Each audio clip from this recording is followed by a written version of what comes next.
So my name is Mark Joseph, and I made up my own title, Proactive Mental Wellness Specialist.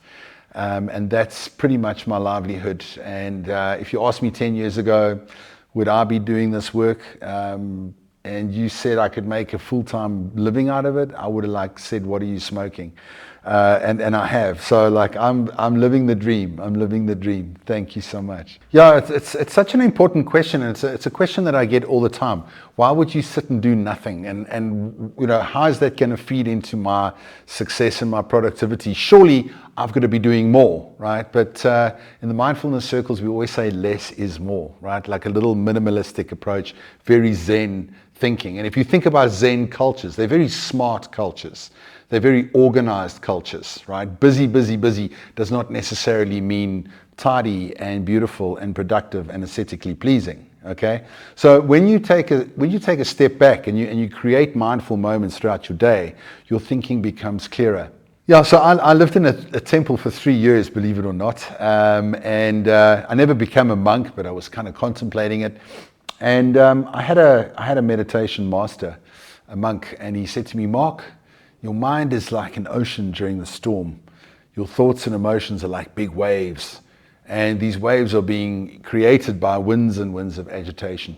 What you need to do is to settle the winds of agitation, and then the waves will calm down. Now, if you think of a beautiful ocean, just calm like glass on a beautiful day, if you were to dive into that ocean, you would see clearly, right? You would see the fish, the coral reef, etc. But for divers, if you were to dive in and it's murky and stormy, you see nothing. Now, the same is with our minds, right? So how does that feed into productivity? When you take your breaks, when you take those moments where you stop and maybe do a moment of mindfulness or go for a little walk or do some breath work, etc., you start to be flooded with really good thoughts. Okay, it's strange that even people that say they step away from their desk just for 5 minutes to go get some water or to have a cup of tea, they come back refreshed, they come back feeling more energized, and things are a bit more clearer. And you hear things from Ludwig van Beethoven, you hear mutterings from Michelangelo, you hear from the greatest inventors, Leonardo da Vinci, about stepping away from your work and having a look at it from a distance. And that is pretty much why we practice mindfulness, because there's two parts of our mind, the observer mind and the subjective mind. And sometimes we get very subjective in our approach to work. So when we practice mindfulness, we jump into the observer mind. And that's like the wise old owl, as opposed to the frenetic puppy mind of the subjective mind that goes around and doesn't know what to prioritize and what's next, right? So that's highly, highly important for productivity, and that's why we practice mindfulness. The pandemic has really pushed us into a new way of working, and I think there's not one person alive that can say that the pandemic didn't have an effect on them. It had a massive effect on me. All my work was live, my facilitation was live. And then I was like, oh, what am I going to do? Now I'm like on a computer. What is Zoom? What is Teams? What is Google Meet? What are all these platforms? And I started working with them, and it became very interesting for me. I found that the engagement was just not the same, but I noticed that my life was very isolated. And I know that this is the case with a lot of people. Hybrid models are working, and I know that big organizations are trying really, really hard to get their staff back into the offices. You've got to think about it. They've got these massive buildings, lots of rent, and their staff are just not coming. And if they push their staff to come into the office, their staff kick back and they say, well, I don't want to work with you. I'm going to work for somebody else that lets me stay at home because that's what I'm used to. So people go in 1 or 2 days a week, but the rest of the time they're at home. And there's this thing called work-life balance. I mean, that's dead, okay? Work-life balance is dead. It used to be a thing before the fourth industrial revolution of working remotely, but now we talk about work-life integration, where you kind of set aside time. You could be working from the gym, right? You could be having a smoothie and getting your awards and having a little 10-minute meeting, or working on your presentation. And so we intersperse our work when it suits us, but we find that we're working longer hours because of that remote working model. So I think it's really important to to create boundaries with your work and your life, and to realize, I have to make time for family. I have to make time for my partner, my dog, my cat, that sort of thing. And connection is slowly really disappearing amongst people. We hardly see our colleagues. We have these team meetings or online meetings, but we don't know how our colleagues are actually doing. Whereas before, you'd meet them at the water cooler or at the coffee station. You're like, oh, you don't look so good. Are you okay? And they look at you with bags in their eyes and say, I didn't really sleep last night. I got a 2-year-old that's been keeping me up. Now you don't know. So that's eroding our ability to be empathetic. And we're slightly a bit more apathetic to other people and what's going on. We just, oh, well, they're just my team member. They're not a human being anymore. So that is a danger that we are experiencing. No one's going to set up an online meeting just to check in and talk about your emotions and is everyone okay? And I really think that we need to start a revolution of making sure that people in your family, people in your work, your life are okay. Especially with the demands on your time. And your phone's always going, your emails, we're getting like 90 emails a day. We're checking our phone every 4 minutes on average. It's a tremendous headspace that all these things are demanding on us. And there's also less connection. So if you think about it, like maybe in your day, you say, okay, I'm going to go to gym. But you're like, oh, I don't know if I can get to the gym, and it's quite a mission driving there, and so maybe I'll just download a class or I'll watch something online, and that's going to be my gym. But there's something beautiful about going to the gym, because you see the lady at the sort of counter, and she says hello and good luck with your training and where have you been and have you thought about hiring a personal trainer, and then you're there and you're talking to people or you're smiling at someone or you're making connection. If you're at home, none of those connections are happening. Then you get your online order from the supermarket, and the guy comes on the motorbike and delivers it to you. You don't really make a connection. You get your food. Then you order lunch from a takeaway place when you could have gone to the local cafe, sat there, had a conversation with the owner or the waiter or the waitress, and felt connection, even if it's the security guard for a brief moment. And this is the thing. Loneliness is the equivalent of smoking 15 cigarettes a day for your physical health, okay? So we are social creatures. We need each other. We need to feel loved. We need to be seen and heard, right? So I believe that we think we're being smart by replacing all these things in our life, but what it's doing is it's slowly eroding our emotional intelligence, our ability to communicate, our ability just to have a conversation. We see that with our kids. Instead of having like a live one-on-one chat, they'd rather just text each other or send voice notes. That's okay, but when you have that live one-on-one conversation, that builds your ability to, listen, to then respond, to read the other person between the lines, perhaps of what they're saying and their body language. And to communicate is such a skill, and we don't even think about it, but it is such a very complex skill. And unfortunately, if you're just going to stay at home all day and work remotely, that skill is going to be eroded. Yeah, so I think for me, if we're working remotely, and again, if we're in an environment with other people, I know in my previous corporate life, people would inspire me. They'd say, let's start a cycling team, and we're going to do a cycling race in 4 months' time. Who's in? Let's have the kit done and everything's printed. And okay, but I don't even have a bicycle. All right, I'll go and get a bicycle. Okay, cool. Now I'm part of the team.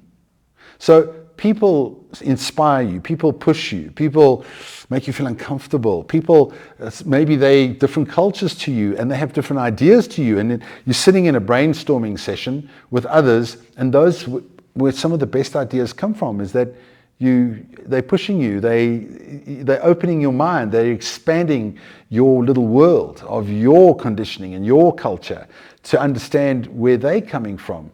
And that's some of the best brainstorm sessions I've ever had for being in the advertising industry for 17 years, is not my own ideas, but to collaborate, to talk and to, you know, hear the ideas of other people. So these are things when we are entrepreneurs, or we're building our own businesses, or we're working remotely, to really understand that it's so important to try and network, try and see people as much as possible, because we are, as human beings, we don't have sharp fangs or claws. We're not very good in the wild, you know, and we never were. Everything else can run faster than us. Everything's bigger than us, right?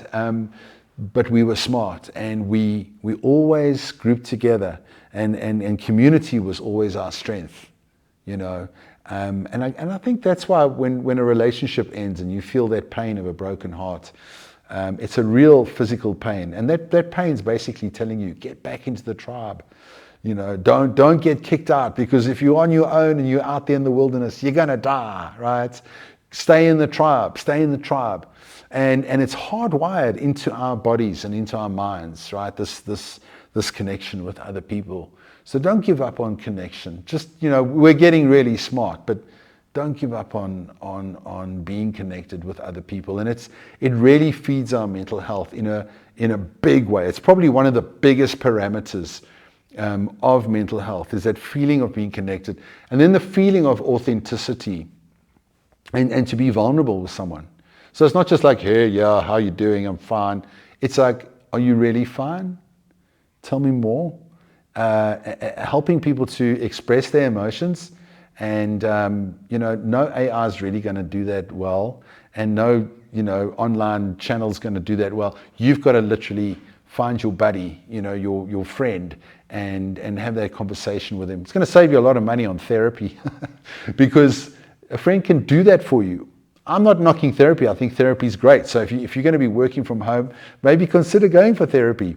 Have a weekly session with a therapist, not because you messed up or you need a shrink or something like that, but it's really great because you can just unpack, open up, and perhaps they can offer you a little bit of guidance and a bit of a strategy as well. Or maybe it's just someone to offload to, you know. So I think these things are really important. And again, people are going to push you. They're going to inspire you. So if you are going to be developing a proactive mental wellness program, who's accountable? You know, you're on your own. Make yourself accountable to somebody else or a group of people, a tribe that you can connect with. Say, these habits I want to do, like a running club, right?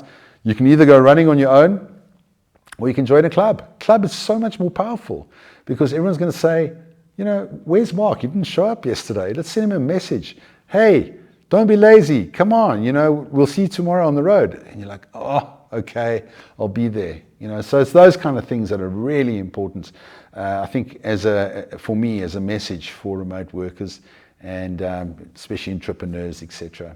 Yeah, I mean, I must say I've been so lucky in my life because I learned from the age of, say, 23, 22. I would have been luckier if I learned it at school, but there's nothing like that at school. And why? I don't know. But I learned some practices around mindfulness, meditation, and they were a game changer for me and my anxiety. So just, I guess the practice that I learned was first how to manage anxiety, right? How to manage my panic attacks, and then reach a place of calm, just so that I can function. I was a young man working on the largest retail account in my country, right? So how did that happen? I was 23 years old. I had my own office. I had a PA who was double my age. And I was like, how on earth did I land this job? And here I am, the most anxious, messed up, mentally ill person that I know, okay? So I had to take my job seriously, and I had to work on my anxiety because my anxiety was starting to get the better of me in work. And there were days where I just couldn't get to work because my anxiety was so bad, right? So first of all, calming down, relaxing, slow breathing, breath work, that kind of thing really started to work for me, okay? Looking at my lifestyle, alcohol, drugs, late nights, parties, 9 cups of coffee a day, sorry, that's not gonna help you, okay? And as a young guy, you know, you don't want to hear that, but you got to take it to heart, especially when you're managing anxiety. And then there was techniques of just bringing my awareness into my body. How is my body feeling? And I found that that was really quite profound, because I was like managing to talk from a place in my body. So if I was having a conversation with someone and I'd say, that's making me feel elated, like I've got this feeling in my chest, it's quite light, and I'm enjoying that, right? Or this is giving me anxiety, I've got a knot in my stomach. And I found that I wasn't blaming other people as much in conversations or arguing with them. I was speaking from how I feel in my body. And that I believe is a model called nonviolent communication. So I was having better conversations because I was embodied. I was, every morning or every evening, I'm lying in bed and I'm thinking about the next day and I'm worrying, and then I'm going, okay, let's move attention into my left foot. How's my left foot doing? Wiggle my toes. And then my subjective mind is going, but this is nonsense. What are you doing? We've got stuff to think about, right? Tomorrow, the meeting. I'm going, we don't. Like, what we're going to do right now is fall asleep. That's going to be the most important thing. And tomorrow will sort itself out, right? So the only way I can make myself fall asleep is to then bring my awareness into my left foot, my left ankle, my left calf, my left knee, my leg, my, pelvis, etc. And move that awareness around my body, right? It's called body scan. And it's an ancient practice, probably 5,000-6,000 years ago, maybe longer, of just moving awareness into the body. And I know it sounds counterproductive, but when Einstein said worry is a misuse of imagination. So listen, you meditate all the time. Don't think you don't meditate, okay? You are meditating all the time. You're meditating on that meeting that's going to happen tomorrow. You're meditating on, oh my gosh, I got to see my mother-in-law on Saturday. What's that going to be like? And you're creating scenarios in your mind, right, all the time. As soon as your mind holds a thought for a period of time, that is meditation. And you're doing it. So rather than focus on the negative, because there's this thing called negativity bias. Neuroscientist Rick Hansen says our minds are like Teflon for positive and Velcro for negative. Okay, and that's also very ancient, because we had to worry. We had to think of the worst thing that's going to happen, because that would keep us alive. Our ancestors were not happy people. They were hunter-gatherers. They had to be very anxious. They had to be fearful. And that's what kept us alive. But we're not living in that world anymore. We don't have to, fight for our life every single day, right? So we're living in a world where we have to hack. We have to hack our body, this ancient machine, which is 200,000 years old. I'm sitting in it, and it hasn't changed.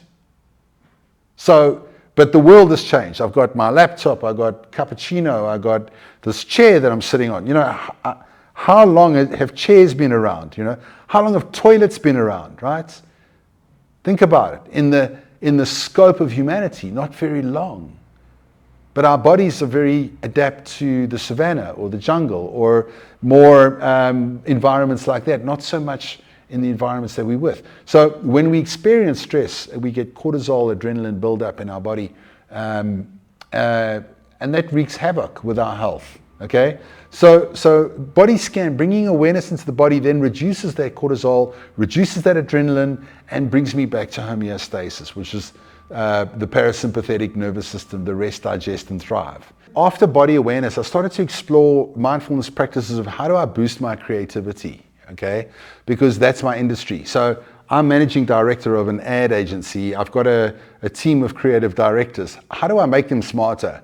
How do we win awards? How do we get lurries and stuff like that, right? So I started to investigate like being in a relaxed, safe space with myself, in a calm space. And then all of a sudden I started to have really good ideas. And I realized that just by meditating on my breath, I had amazing ideas. Why? And then I looked at the neuroscience, and it's because my brain moves into alpha brainwave states rather than beta. So beta is kind of when you pushing, crunching, not taking breaks, on your emails, busy all day long. You're in a beta brainwave state. As soon as you take it like a moment to relax, you move into alpha, and that's where you have divergent thoughts. Divergent thoughts are like, holy cow, where did that come from? That's awesome. You don't even know where it comes from, right? It just happens. It pops in your mind. It's what my master in the monastery called insight.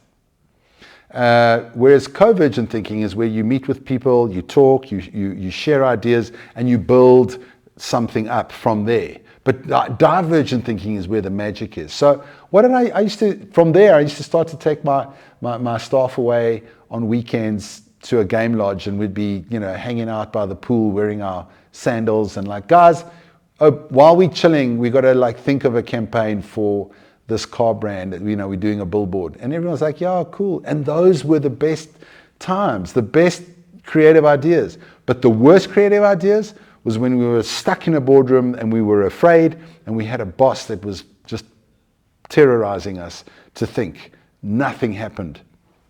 Then I found that I started to explore practices of building my self-compassion. My self-worth was very low. Okay, I had very low self-worth, and that was affecting my burnout levels because I was always trying to prove myself or over-prove myself.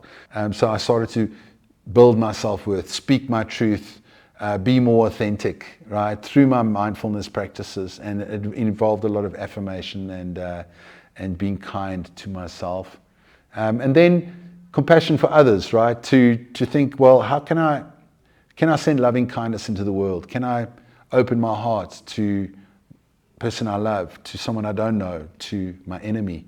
Can I think of that meeting that I'm going to have with that person that I really don't like at all, and start to think of what they need and think of sending them love before I see them?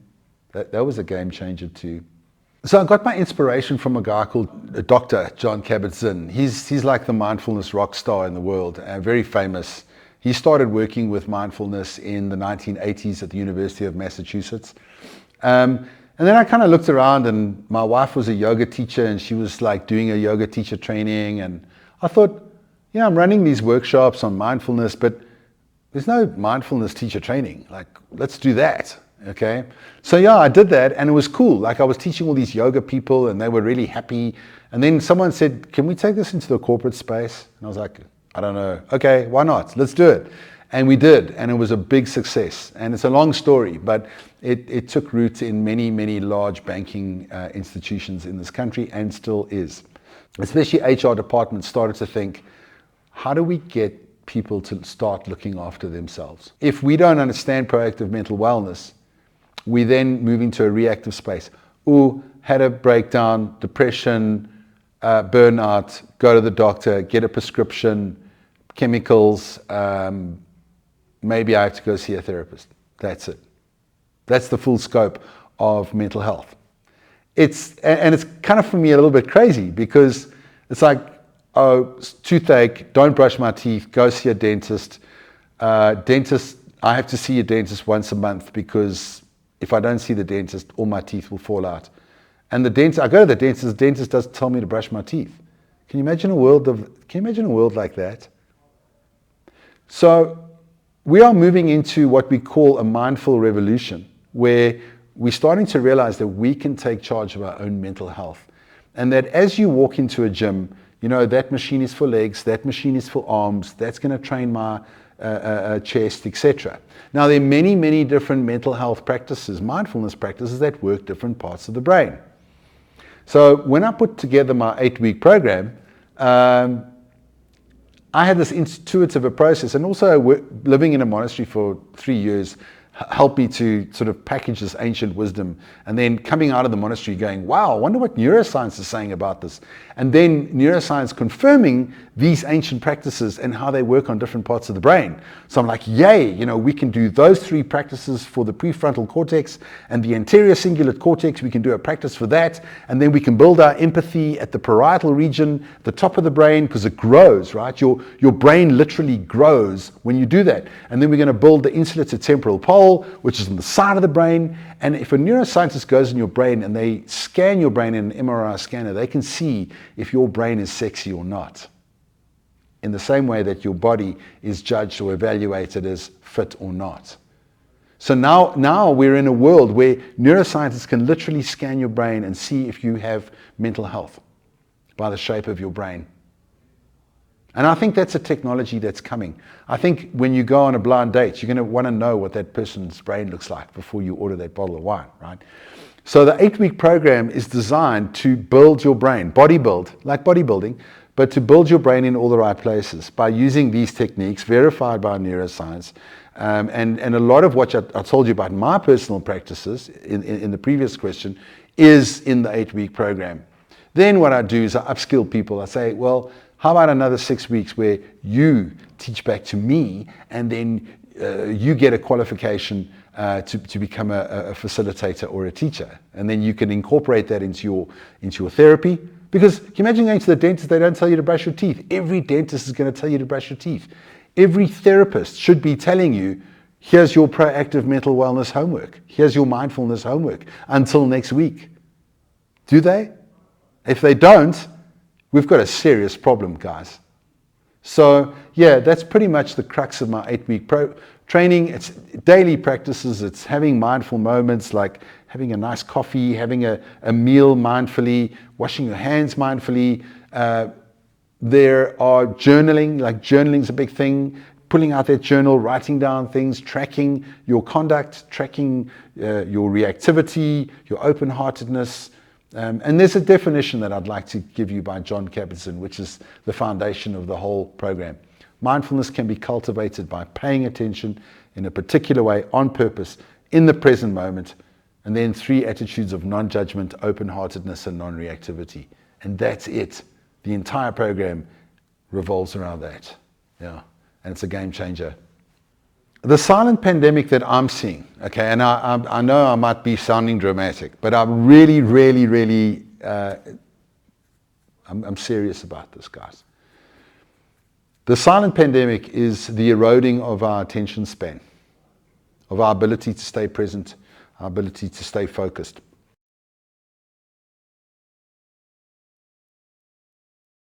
Are we able to unpack or solve issues in our business and in our life with a level of attention that is required for that to happen? I don't know anymore. I think time management is dead, okay? It's dead. We cannot manage time anymore. You might decide to put things in your calendar and you get bookings and so many meetings, but you're getting 90 emails a day, right? You're checking your emails 90 times a day. How are you supposed to focus on anything if you're checking your emails 90 times a day and checking your phone every 4 minutes? Like, how do you be, presence, focus is what's going to give us success in life. And according to Microsoft, they did a study because they're tracking people's attention spans because they want to feed that information back to advertising agencies. And they said our attention has dropped from 2017 to present day from 12 seconds to 8.5 seconds as a human race. We are literally dumbing down. We've got such blinkers on, we don't even know it. We don't even know it. Our children are being more affected than anybody. They don't even want to go outside and have relationships anymore. Do you know that they say that adolescents are having less intimate relationships because they'd rather sit at home? They don't even know how to communicate with people of the opposite sex. It's becoming more complex. They would rather not, right? So I mean, this is the danger, right? What does this do for business? I had a salesman come in, a young guy. He's trying to sell me media space when I was MD of my advertising agency, and he's on his phone under the table. I'm like, what you playing with under the table? What you got there? He's like, sorry, sir, I'm just, I'm like, get out of here. You're either talking to me or you're on your phone. You're not going to do both. Get out of here. It's our ability to stay present, our ability to listen. We should have listening shows, not talk shows, right? Everybody wants to talk, but nobody listens anymore. We're in meetings, but we're not really in meetings. We're multitasking. Do you know, according to Harvard, that if you're doing 3 or 4 things at the same time, you are dumbing down to that of an IQ of an 8-year-old child. And the scary thing is you don't even know it, right? You're driving your car and you're texting. Do you know that texting and driving is causing more death on the road than drinking, than alcohol. It's surpassed it. And why do we text and drive? Because we are slaves to technology, as Einstein said. So this is the problem that no one's talking about. So it's a great question. This is the problem that no one's talking about. The other problem is that no one is being authentic anymore. No one's really caring about anybody else as much as they used to, because nobody really sees other people as much as they used to. And I really believe that it's so important for us to build more connection, and that is also eroding. So there's two main components, and I know I've spoken about that already. It is also very dangerous. It is our multitasking culture, always on culture, not focusing enough, and not creating connection. I think those are some of the biggest problems that we have. One of the biggest problems as well is that many of us have low self-worth, or many of us base our success on what other people think of us. So our self-worth or our self-esteem is tied in with the things we have, the money we make, the status, the job. And these things are really dangerous to put your self-esteem and your self-worth into. My father lost, he was like, general manager, good status, good money, man of the house. He lost all of those things. And it destroyed him. He died of suicide. And it was horrible to see. I don't put my self-worth in those things because it's like a house of cards, right? Yes, I hope that your life will be smooth and you'll always have financial freedom and have wonderful things, but to put your self-worth in those things is very dangerous. Self-compassion and self-kindness is, for me, more important. The thoughts that I have in my head, how do I speak to myself? And I realize that I speak to myself really badly, and that I run myself down, and I always did, until I started to recognize that little voice in my head. And that's why mindfulness is so important. The mindfulness guru for Google, his name is Chade Mentang, and he says, when we meditate, when we practice mindfulness, we develop HD resolution of mind. So we can see clearly what's going on in my mind. It's clear. It's not SD or fuzzy or bitmapped or, breaking up. It's clear, okay? It's HD. And then you go, oh, wow, I'm saying this stuff to myself. Like, what? Right? I've always wanted to go surfing. And I was like, yeah, I'm going to book a surfing lesson. And then I had this little voice going, you're too fat, you're too old. Everyone's going to laugh at you. And I'm like, okay, I'm going to not book the surfing lesson. And I was like, damn. What? Who said that? Of course I'm going to book the surfing lesson. What is that voice in my head that's bringing me down like that, right? And the question is, would you say, the things you say to yourself, would you say that to your best friend with the same tone of voice and the same words? Find myself saying, get off the couch, you lazy bum, go to gym. I wouldn't say that to my best friend, right? So I start to have this better relationship with myself. And that really feeds into my self-worth. When my self-worth is growing, I find that I can speak my truth. And even if my voice shakes, as Simon Sinek says, I don't have to defend myself as much. Because if my self-worth is low, I'm going to argue with you if you argue with me, because I'm unsure about myself, so it's going to trigger me. But if I feel good with myself, then you can call me a donkey, it's fine, I don't care, I'm okay. I'm happy with who I am. My confidence is boosted. I worked in the photography field. I saw photographers with low self-worth, where the client's going, do you think you got the shot? And the photographer's like, I don't know. Let's just keep going until we get the shot. Midnight, 1 a.m. I've worked with photographers that said, that's the shot. And the client's going, are you sure? Yes, of course I'm sure. We've got the shot. Let's wrap up, go home early. Right? And they don't even know if they've got the shot. It's just that level of confidence that other people go, this person knows what they're talking about. And that comes from building your self-worth. When I was in the temple for 3 years, I realized that I was meditating and bringing myself down daily. Why? Because I'm sitting there and I'm trying so hard to be like the monks. Focus my mind, clear my mind of all thoughts Oh my gosh, there's a thought, right? Oh no, there's a thought. I'm so stupid. I had that voice in my head like Mr. T from A-Team. Crazy fool, sucker fool. When these thoughts started to pop up in my mind. But then I started to say, wow, who's saying crazy fool?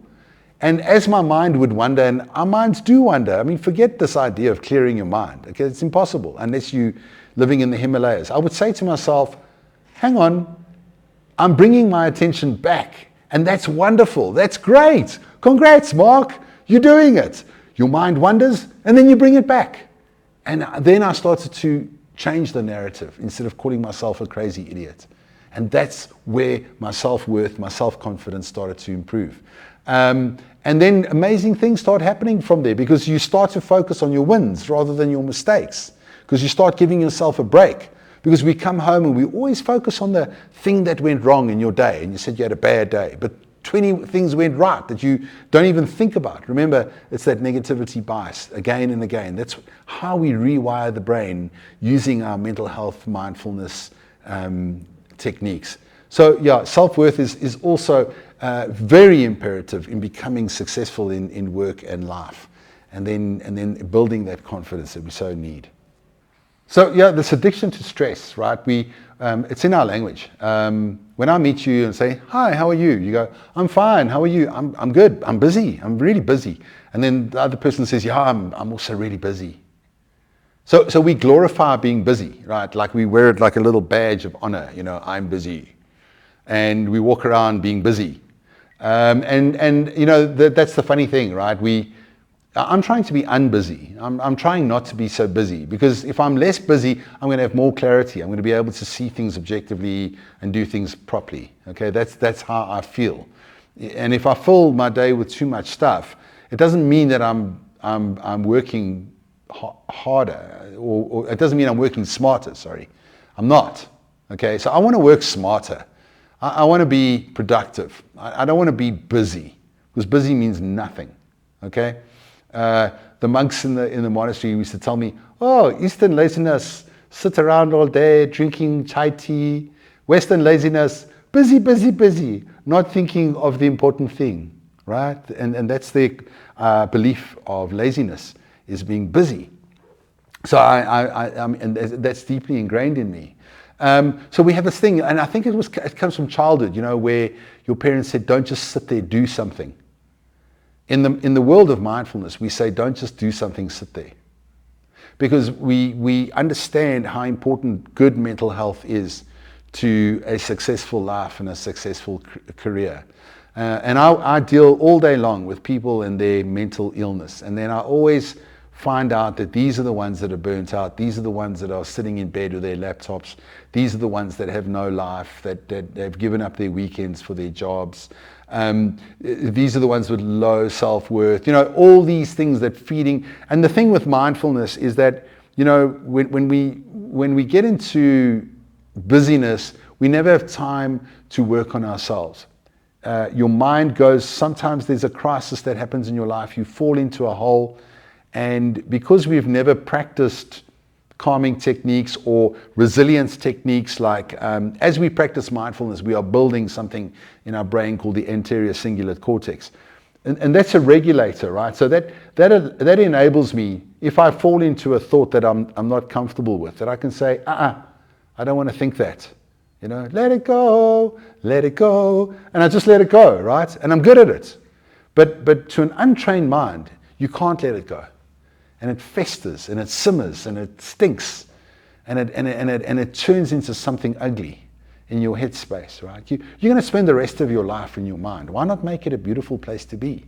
And just, it's like gardening. For me, it's like going into a garden, and you're going to plant your roses, you're going to plant your poppies, and then this and that, and you're going to weed. You're going to take out all the weeds, and that's pretty much it in terms of headspace and proactive mental wellness. Is let go of the old traditional models of stress is good, stress is, the more stress you have in a day, that means you're productive. That's nonsense, okay? And even when we get mentally well, we start to look at stress differently too. We go, Yeah, stress is a motivator. You know, stress is feeding me. I can use stress, but in the old traditional model, stress is a killer. And if you feel it's a killer, it will kill you. It'll kill you 4 times more than those that are able to work with stress, reframe it, and have a more positive approach to it, because they are working in proactive mental wellness.